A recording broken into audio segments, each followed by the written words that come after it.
அதிகாலை வெயில் வீரனூர் கிராமத்தின் பச்சை பசேல் தென்னந்தோப்புகளின் வழியே மெல்ல பரவத் தொடங்கியிருந்தது.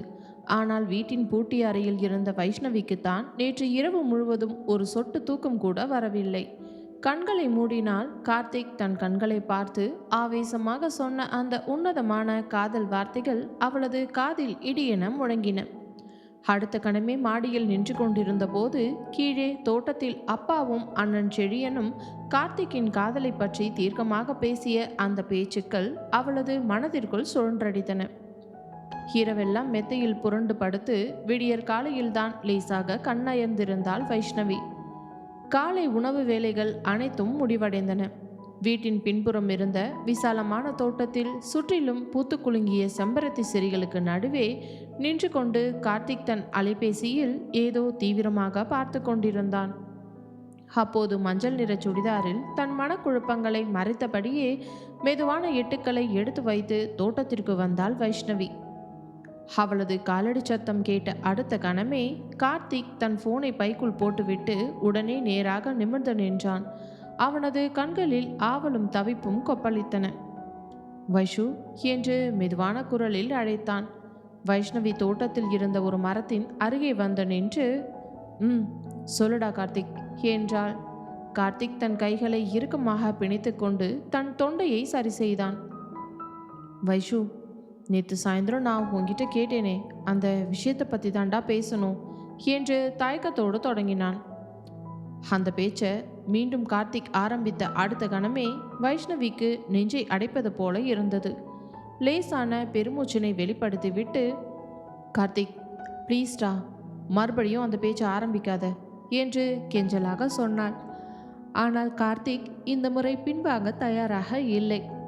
அவன் வைஷ்ணவியின் அருகில் வந்து அவளது கண்களை நேருக்கு நேராக பார்த்து எமோஷனலாக பேசத் தொடங்கினான்.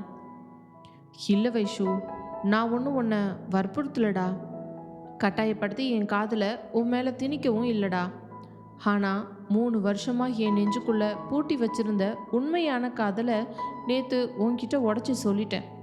இப்போது உன்னோட மனசில் என்ன தான் இருக்குது, உன்னோட பதில் என்னன்னு நான் தெரிஞ்சுக்க விரும்புகிறேன்டா என்று ஆவேசமாக கேட்டான். வைஷ்ணவி சில நீண்ட வினாடிகள் அமைதியாக தன் பார்வையை கீழே தரையில் நிலைநிறுத்தினாள். அவளது மனதிற்குள் குழப்பத்தின் அலைகள் அடித்தன. கார்த்திக், நான் இன்னும் எதை பற்றி முழுசாக யோசிக்கவே இல்லடா என்று மெதுவான குரலில் சொன்னாள். கார்த்திக் தன் உதடுகளை சுழித்து விரக்தியான சிரிப்பை சிரித்தான். அதுதானடா வைஷு இங்கே பெரிய பிரச்சனையே. வைஷ்ணவி புருவத்தை சுருக்கி, ஏண்டா கார்த்திக் அப்படி சொல்கிற என்று கேட்க, பின்ன என்னடா, என் காதலை பற்றி நீ யோசிக்கவே இல்லைன்னா அப்போ உனக்கு நான் அவ்வளவு முக்கியமில்லாத ஒரு சாதாரண ஆளாக போயிட்டேன்னு தானே அர்த்தம் என்று கார்த்திக் காயப்படுத்தும் தொனியில் கேட்டான். அவன் சொன்ன அந்த வார்த்தை வைஷ்ணவியின் மனத்திற்குள் கொஞ்சமும் பிடிக்கவே இல்லை. அவளது முகத்தில் வருத்தம் கவிழ்ந்தது. கார்த்திக், தயவு செஞ்சு அப்படி தப்பாக பேசாதடா. நீ எனக்கு காலேஜில் கிடைச்ச ஒரு மிகச்சிறந்த உண்மையான நண்பன். அதனால தாண்டா நீ சொன்ன இந்த காதல் விஷயத்த என்னால் சும்மா சாதாரணமாக கடந்து போக முடியாமல் மனசுக்குள்ளே போட்டு இவ்வளோ தூரம் குழப்பிக்கிட்டு இருக்கேன் என்று தன் நிலைமையை விளக்கி சொன்னாள். கார்த்திக் அவளது அழகான முகத்தை ஆழமாக கூர்ந்து பார்த்தான். பிறகு தன் குரலை உயர்த்தி கேட்டான். வைஷு, நான் உன்கிட்ட ஒரே ஒரு கேள்வி மட்டும் நேர்மையாக கேட்குறேன். உன்னோட மனசில் உண்மையிலேயே வேற யாராவது ஆழமாக இருக்காங்களாடா? அந்த திடீர் கேள்வியை கேட்ட அடுத்த நொடியில் வைஷ்ணவியின் இதயம் தடதடவென அதிவேகமாக துடிக்கத் தொடங்கியது. அவளது கண்கள் லேசாக தடுமாறின. ஆனால் தன் தடுமாற்றத்தை உடனடியாக மறைத்து கொண்டு ஆணித்தரமாக சொன்னாள். இல்லை கார்த்திக், என் மனசில் வேற யாருமே இல்லடா. அவள் சொன்ன அந்த பதில் வார்த்தை அளவில் 100க்கு 100 உண்மைதான். ஆனால் ஏனோ அந்த பதிலை வாயை திறந்து சொன்ன பிறகும் கூட வைஷ்ணவியின் இதயத்திற்குள் ஒரு முழுமையான நிம்மதியோ அல்லது தெளிவோ கிடைக்கவே இல்லை. ஏதோ ஒரு பெரிய பொய் சொன்னதை போன்ற உணர்வே அவளுக்குள் எஞ்சியது. கார்த்திக் அவளது பதிலை கேட்டு சற்று ஆறுதல் அடைந்து அவளது கண்களை பார்த்து, அப்போ நான் உன்னோட காதலுக்காக காத்துக்கிட்டு இருக்கலாமா வைஷு என்று ஆசையோடு கேட்டான். இந்த முறை வைஷ்ணவி உடனடியாக எந்த ஒரு மறுப்பையோ அல்லது சம்மதத்தையோ பதிலாக சொல்லவில்லை. அவள் ஒரு கனமான பெருமூச்சினை வெளிப்படுத்திவிட்டு, எனக்கு கொஞ்சம் டைம் வேணும் கார்த்திக், என்னால் உடனே எதுவுமே சொல்ல முடியாது என்று மட்டும் சுருக்கமாக சொல்லிவிட்டு அங்கிருந்து நகர்ந்தாள். வைஷ்ணவி சொன்ன அந்த வார்த்தை கார்த்திக்கின் காதலுக்கு ஒரு முழுமையான மறுப்பும் கிடையாது, அதே நேரத்தில் முழுமையான சம்மதமும் கிடையாது.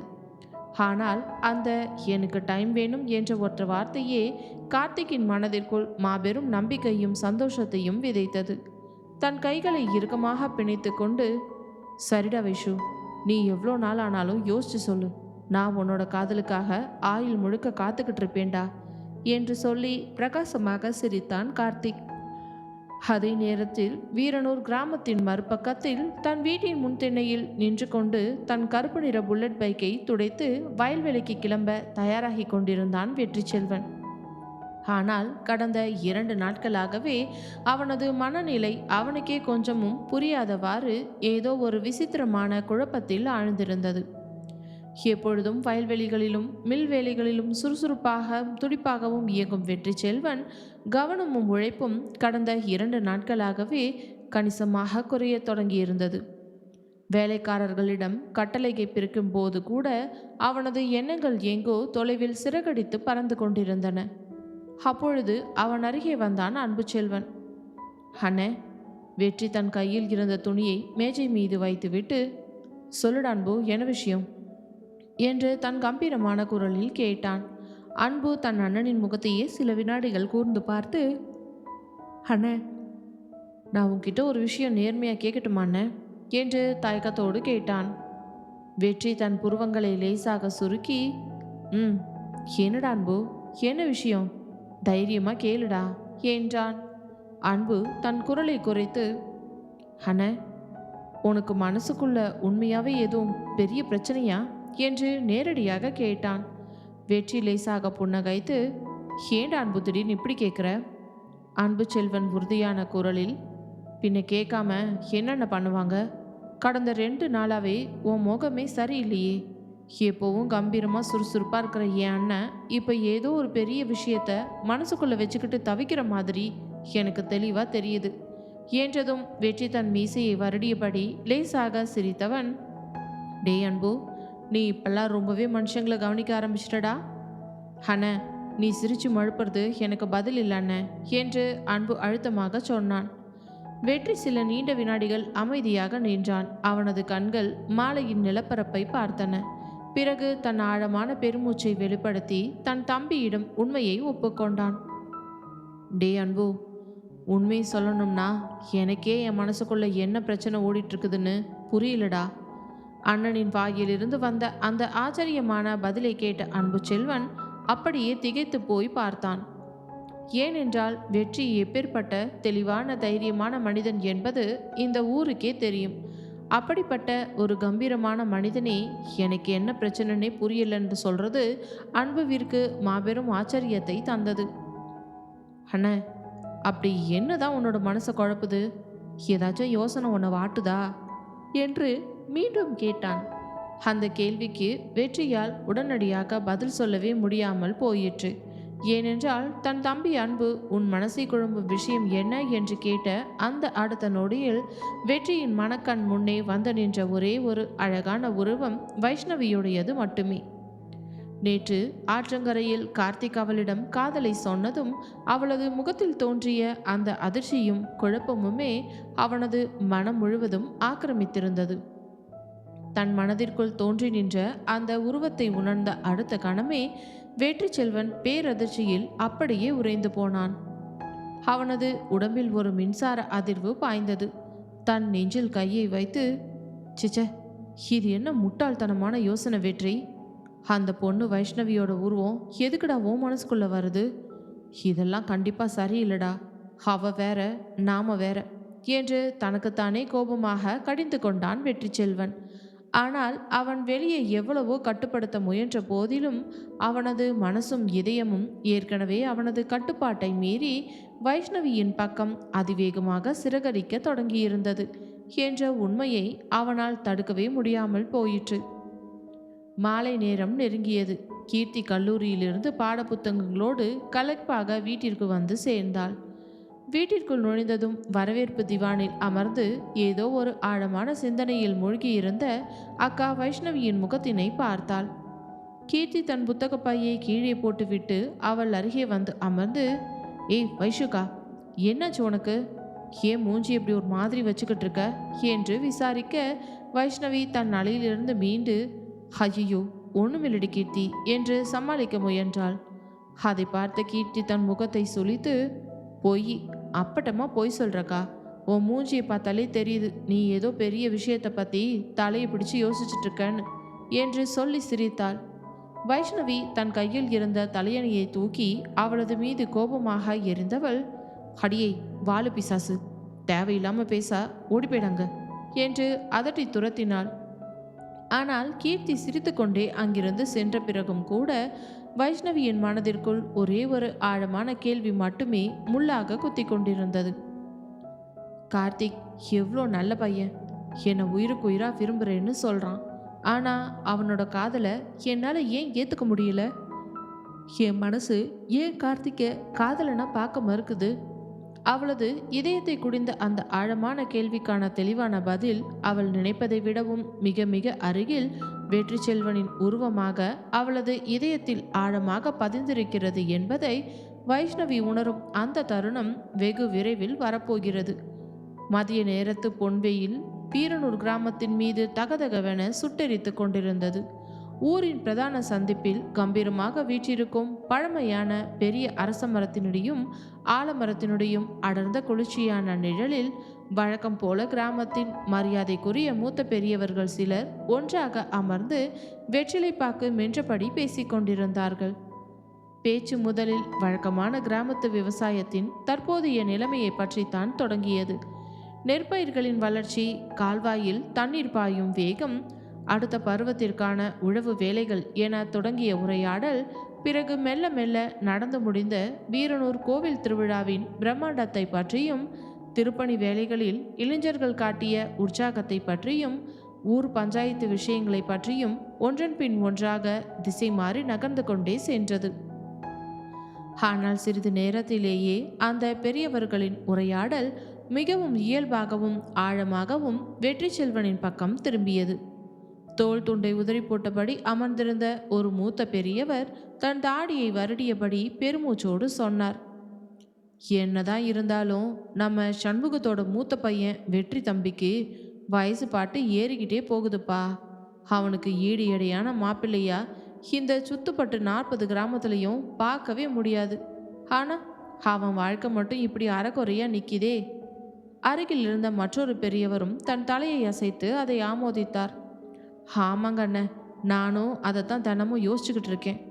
இந்த வீரனூர் ஊருக்காகவும் ஊர் ஜனங்களுக்காகவும் அத்தனை உழைப்பையும் கொட்டி ஓடி ஓடி உழைக்கிற தங்கமான பையன் பாவன். பின்ன என்னப்பா, யார் வீட்டில் என்ன கஷ்டம் என்ன காரியம்னாலும் முதல் ஆளாக ஓடி வந்து நிற்பான். கோவில் விசேஷம்னா முன்னாடி நின்று தோள் கொடுப்பான். விவசாயிகளுக்கு ஏதாவது ஒரு பிரச்சனை, தண்ணி பிரச்சனைனா தன் சொந்த வேலையெல்லாம் விட்டுட்டு ஓடோடி வருவான். ஆனால் அத்தனை பேருக்கும் நல்லது நினைக்கிற அவனோட சொந்த வாழ்க்கை மட்டும் எந்த ஒரு பிடிப்பும் இல்லாமல் அப்படியே நிற்கிதேப்பா என்று வயதான பெரியவர் ஒருவர் ரொம்பவே வருத்தத்தோடு சொன்னார். அங்கே கூடி அமர்ந்திருந்த அத்தனை பெரியவர்களும் சில வினாடிகள் கனத்த மௌனத்தில் ஆழ்ந்து போனார்கள். ஏனென்றால் அவர் சொன்ன ஒவ்வொரு வார்த்தையும் 100க்கு 100 நிஜமான உண்மை.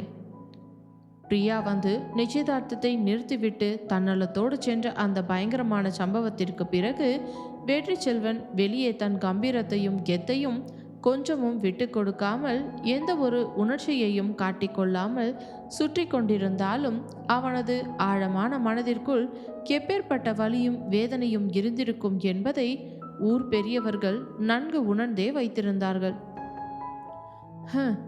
இந்த காலத்து பொண்ணுங்களுக்கு என்னதான் வேணுமோ எதுதான் பிடிக்குமோ தெரியலப்பா என்று ஒரு பெரியவர் பெருமூச்சு விட்டார்.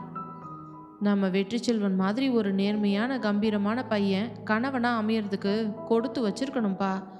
அவனை மாதிரி ஒருத்தனை கட்டிக்கிறதுக்கு இந்த ஊர்ல ஒரு நல்ல பொண்ணு கிடைக்கலையா என்ன? பொண்ணு கிடைக்காமலாம் இல்லப்பா, ஊர்ல இருக்கிறவங்க யாருமே அந்த பையனோட மனசை புரிஞ்சுக்கிட்டு பொண்ணு கொடுக்கறதுக்கு முயற்சி கூட எடுக்க மாட்டேங்கிறாங்களே.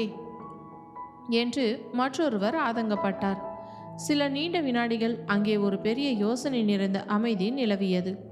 அப்போது இதுவரை அமைதியாக அனைவரின் பேச்சையும் கேட்டுக்கொண்டிருந்த ஊரிலேயே மிகவும் மரியாதைக்குரிய மூத்த பெரியவர் ஒருவர் தன் தொண்டையை சரி செய்து கொண்டு திடீரென ஒரு விசித்திரமான கேள்வியை கேட்டார்.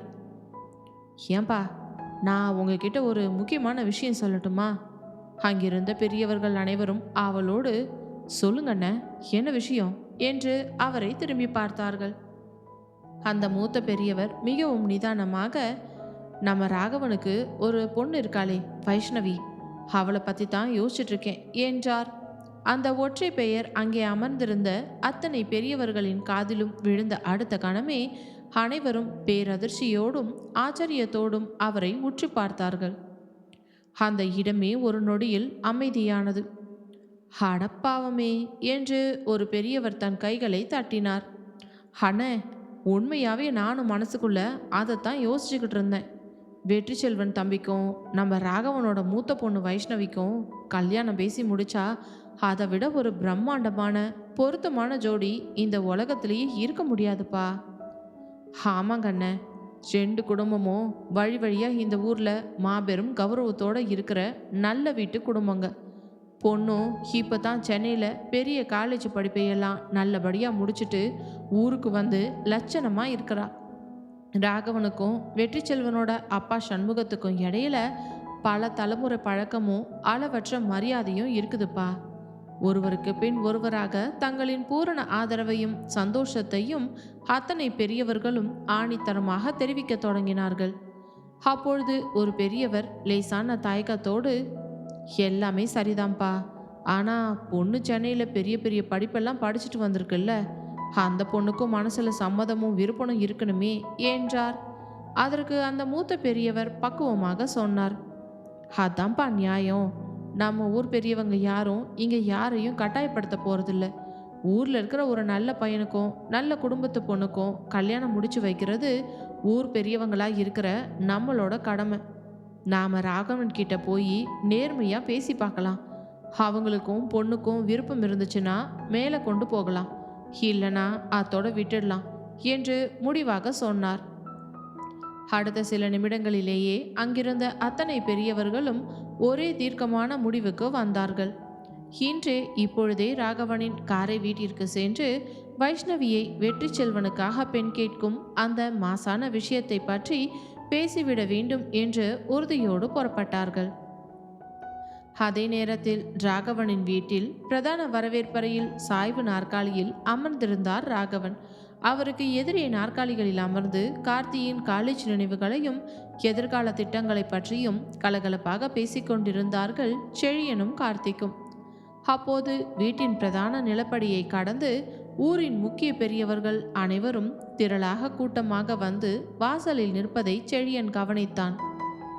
அடடே, என்னப்பா இது, ஊர் பெரியவங்க எல்லாரும் மொத்தமாக நம்ம வீட்டை நோக்கி வர்றாங்க என்று ஆச்சரியத்தோடு எழுந்தான் செழியன்.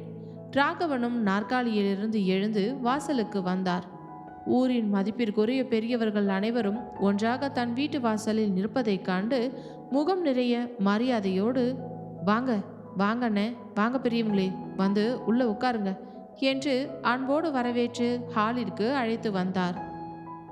வரவேற்பறையில் இருந்த பிரதான சோஃபாக்களிலும் நாற்காலிகளிலும் பெரியவர்கள் அனைவரும் வரிசையாக அமர்ந்தார்கள்.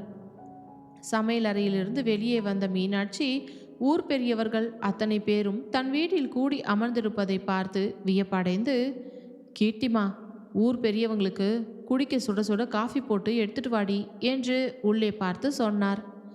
சமையலறையின் கதவோரமாக நின்றிருந்த கீர்த்தி, சரிங்கம்மா என்றாள்.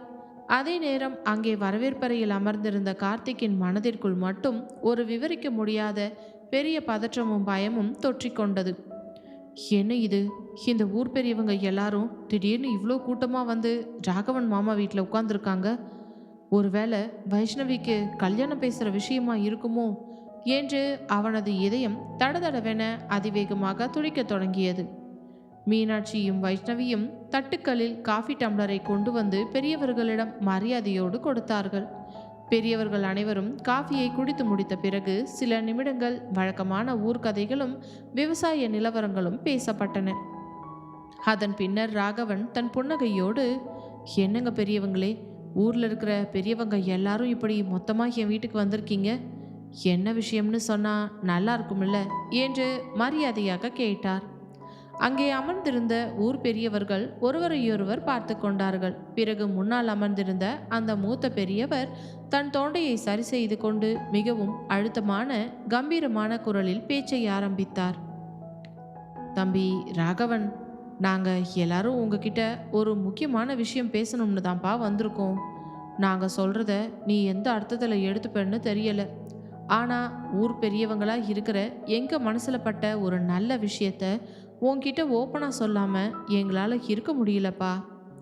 ராகவன் லேசாக சிரித்து, அட என்னங்க பெரியவரே, இவ்வளோ பெரிய பீடிகையெல்லாம் போட்டு பேசுகிறீங்க. நம்ம ஊர் பெரியவங்க நீங்கள் என்ன சொன்னாலும் அது என் குடும்பத்துக்கு நல்லதாக தான் இருக்கும். என்ன விஷயமோ அதை தயங்காமல் நேரடியாகவே சொல்லுங்க என்றார். அவர் சொன்ன அந்த வார்த்தையை கேட்டதும் பெரியவர்கள் அனைவரும் ஒருவரையொருவர் பார்த்து தலையசைத்து கொண்டார்கள். பிறகு அந்த மூத்த பெரியவர் ராகவரின் கண்களை நேருக்கு நேராக பார்த்து நேரடியாகவே அந்த கேள்வியினை கேட்டார். தம்பி ராகவன், நம்ம வைஷ்ணவிக்கு எப்போ கல்யாணம் பண்ண போறீங்க? அந்த ஒற்றை கேள்வி அந்த பிரம்மாண்டமான காரை வீட்டின் வரவேற்பறையில் விழுந்த அடுத்த கணமே அங்கே இருந்த அத்தனை மனிதர்களையும் ஒரே நொடியில் பேரதிர்ச்சியிலும் திகைப்பிலும் மூழ்கடித்தது. ராகவன் அப்படியே நாற்காலியில் அசைவற்று உறைந்து போனார். அருகில் அமர்ந்திருந்த செழியன் தன் புருவங்களை சுருக்கி கொண்டு சட்டென்று நிமிர்ந்து உட்கார்ந்தான். சமையலறை வாசலில் திரைக்கு பின்னால் நின்று கொண்டு இதை கேட்டுக்கொண்டிருந்த மீனாட்சியும் கூட அதிர்ச்சியில் உறைந்து நின்றார். ஆனால் அங்கே அமர்ந்திருந்த அத்தனை பேரை விடவும் அந்த கேள்வியை கேட்ட அடுத்த வினாடியில் கார்த்திக்கின் முகம் மட்டும் அப்படியே இரத்த ஓட்டமின்றி சுண்டி போய் பயங்கரமாக வெளுத்து போனது. அவனது கண்கள் நிலை குலைந்தன. அவனது உள்ளங்கைகளில் வேர்வை அரும்பியது. அவன் கொஞ்சமும் எதிர்பார்க்காத திசையை நோக்கி அந்த பேச்சு நகரத் தொடங்கியிருந்தது.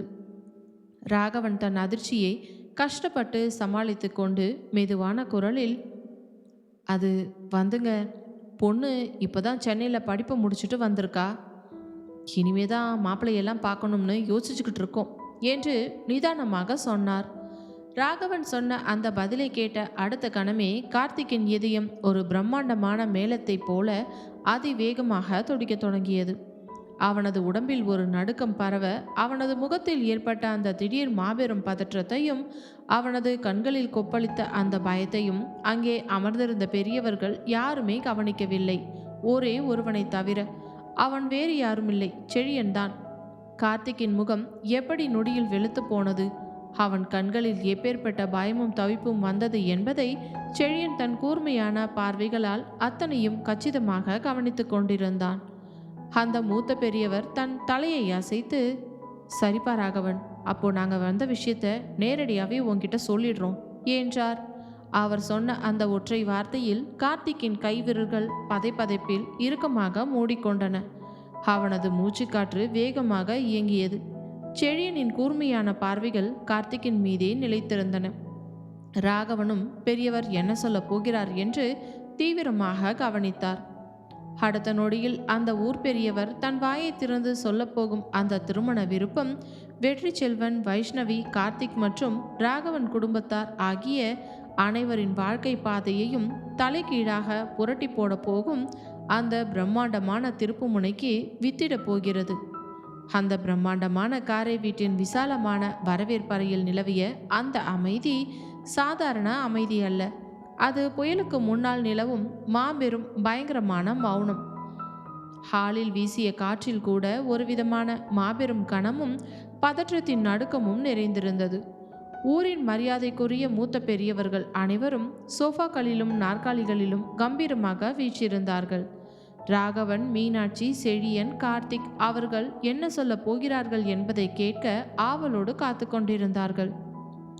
நம்ம வீரனூர் வெற்றி செல்வன் தம்பிக்கு உங்க மக வைஷ்ணவிய பொண்ணு கேட்டு வந்திருக்கோம்பா என்று அந்த மூத்த பெரியவர் ஆணித்தரமான கம்பீரமான வார்த்தைகள் இன்னும் அந்த பெரிய காரை வீட்டின் ஒவ்வொரு சுவரிலும் விட்டத்திலும் எதிரொலித்து கொண்டுதான் இருந்தன. அதே நேரத்தில் வரவேற்பறையின் ஒரு ஓரத்தில் நின்று கொண்டிருந்த கார்த்திக்கின் இதயம் மட்டும் அவனது மார்புக்குள் தாறுமாறாக ஒரு பெரிய இடியைப் போல இடித்து கொண்டிருந்தது. அவனது நெஞ்சை யாரோ இரும்பு கரங்களால் போட்டு பிழிவது போல கொடூரமான வலி எடுத்தது. அவன் தன் வாழ்நாளின் கனவில் கூட இப்படி ஒரு மாபெரும் திருப்புமுனை அதிர்ச்சியை எதிர்பார்க்கவே இல்லை. நேற்று மாலைதான் தன் 3 வருட காதலை அவளிடம் ஆவேசமாக கொட்டியிருந்தான். ஆனால் இன்று அடுத்த 24 மணி நேரத்திற்குள் அதே வைஷ்ணவிக்கு வேறு ஒரு கம்பீரமான ஆணை ஊர் பெரியவர்கள் குடும்பத்தின் சம்மதத்தோடு மாப்பிள்ளையாக பேசிக்கொண்டிருக்கிறார்கள். அதுவும் அந்த வீரனூர் ஊரையே தன் கம்பீரத்தாலும் உழைப்பாலும் ஆட்டி படைக்கும் வெற்றி செல்வனை கார்த்திக்கின் கைகள் தன்னை அறியாமல் இறுகி விரல்கள் முஷ்டியாக முறுக்கி கொண்டன. அவனது கண்கள் பொறாமையிலும் ஆத்திரத்திலும் சிவந்து போயின. வரவேற்பறையில் அமர்ந்திருந்த அந்த மூத்த பெரியவர் தன் முகத்தில் ஒரு புன்னகையை வரவழைத்து கொண்டு சொன்னார். தம்பி ராகவன், நான் இன்னொன்னையும் நேர்மையாக சொல்லிடுறேன்ப்பா. நாங்கள் இப்படி உங்ககிட்ட பொண்ணு கேட்டு வந்திருக்கிற இந்த விஷயம் அந்த வெற்றி தம்பிக்கோ அவங்க குடும்பத்துக்கோ இப்போதைக்கு கொஞ்சம் கூட தெரியாதுப்பா என்றதும் ராகவன் தன் புருவங்களை உயர்த்தி பார்த்தார். ஆமாப்பா, வெற்றி செல்வன் தம்பிக்கும் தெரியாது. அவனோட காரை வீட்டில் இருக்கிற அப்பா சண்முகத்துக்கும் அம்மா லட்சுமிக்கும் கூட நாங்கள் இதை பற்றி பேச வந்ததே தெரியாதுப்பா. ஏங்க பெரியவரே அப்படி சொல்கிறீங்க என்று ராகவன் கேட்டதும், பின்ன என்னப்பா, ஊர் பெரியவங்களா இருக்கிற எங்கள் மனசில் இந்த நல்ல யோசனை பட்டுச்சு.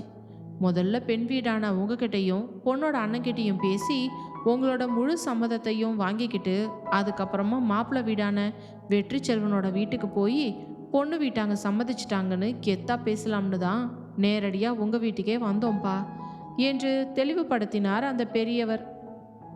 அந்த வார்த்தைகளை கேட்ட ராகவன் சில வினாடிகள் ஆழமான யோசனையில் அமைதியாக தன் தலையசைத்தார்.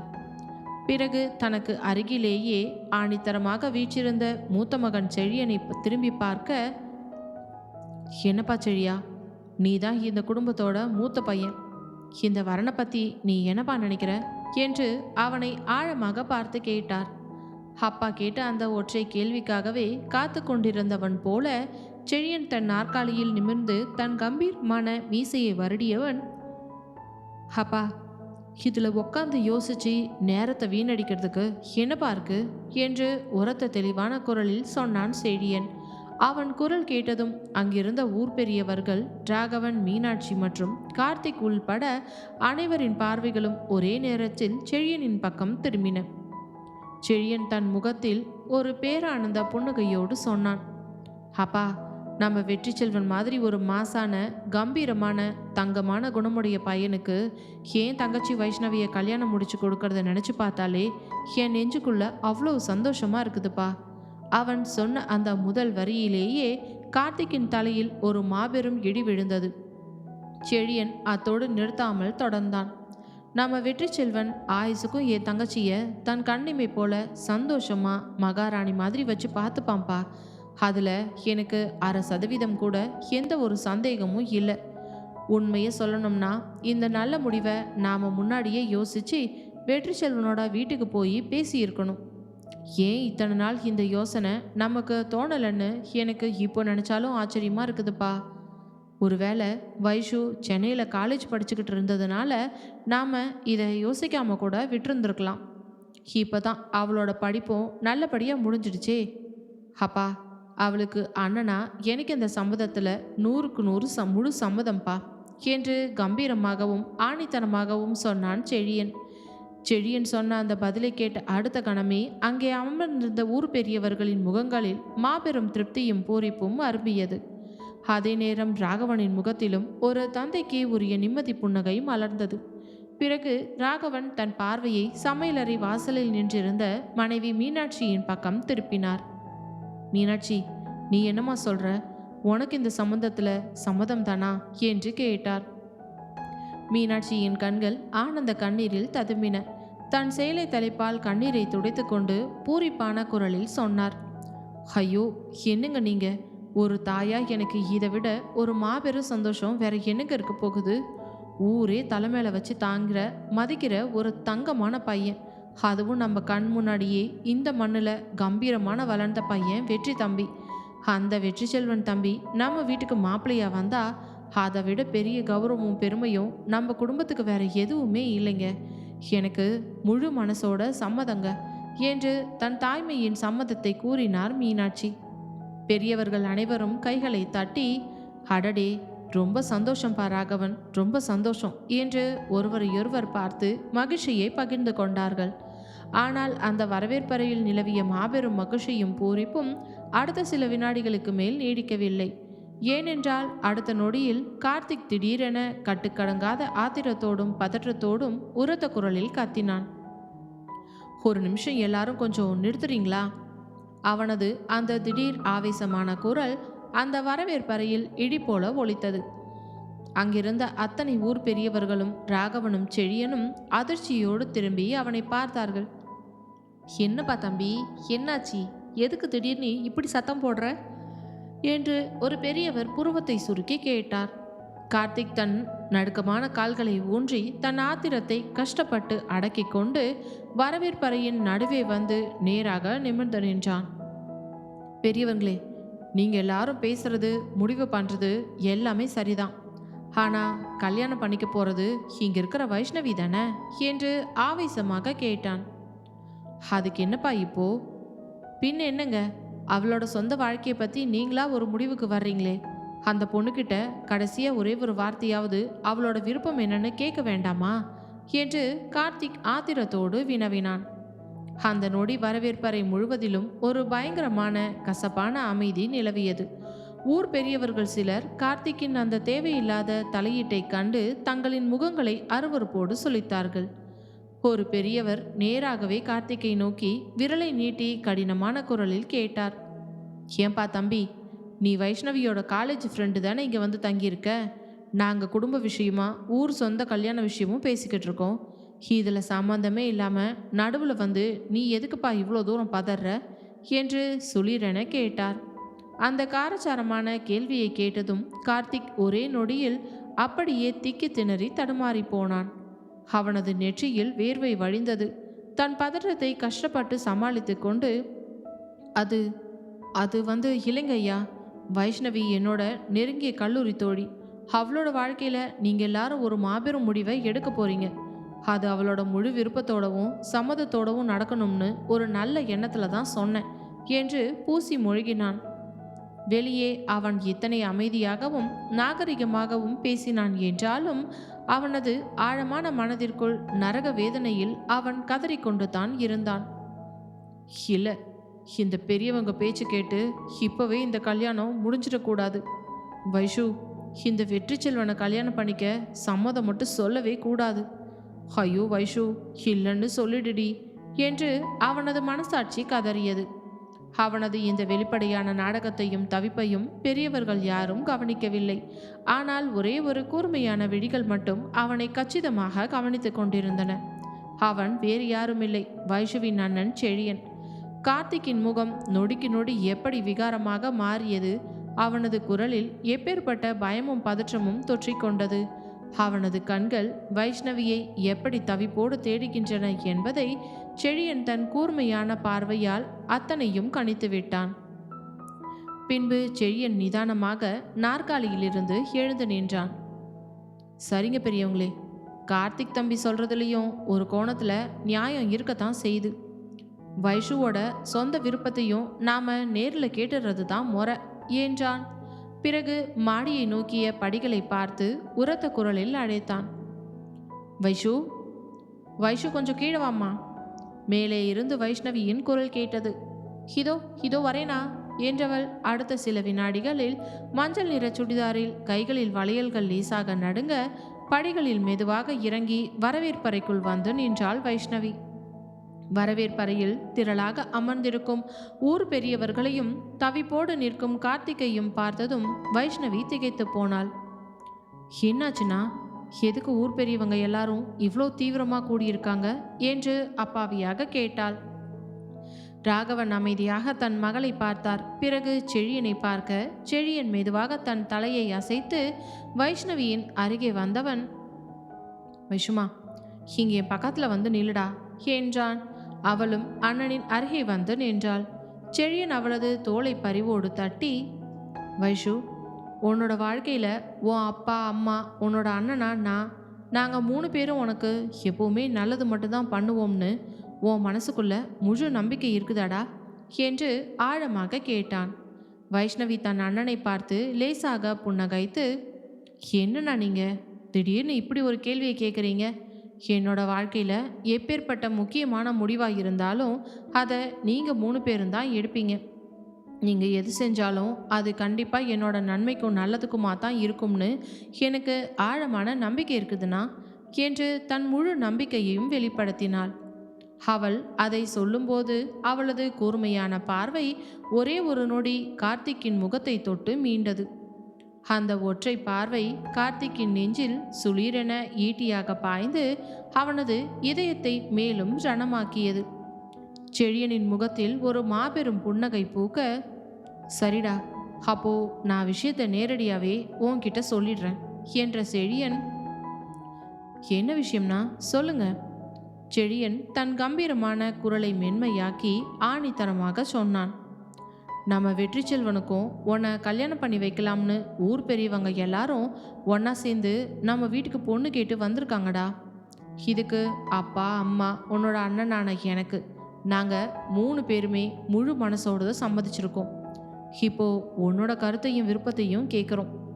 உனக்கு நம்ம வெற்றி செல்வனை கல்யாணம் பண்ணிக்கிறதுல முழு சம்மதமும் விருப்பமும் இருக்காடா வைஷு என்று நேரடியாக கேட்டான் செழியன். அந்த ஒற்றை கேள்வி வைஷ்ணவியின் இதயத்தில் ஒரு மின்னலாய் இடியைப் போல சுளிரென இறங்கியது. அவளது அகலமான கண்கள் அதிர்ச்சியிலும் திகைப்பிலும் விரிந்தன. அவளது பவள உதடுகள் தன்னை அறியாமல் லேசாக திறந்தது. ஆனால் அவளது தொண்டையிலிருந்து ஒரு வார்த்தை கூட வெளியே வர முடியாமல் அப்படியே அடைத்து கொண்டது.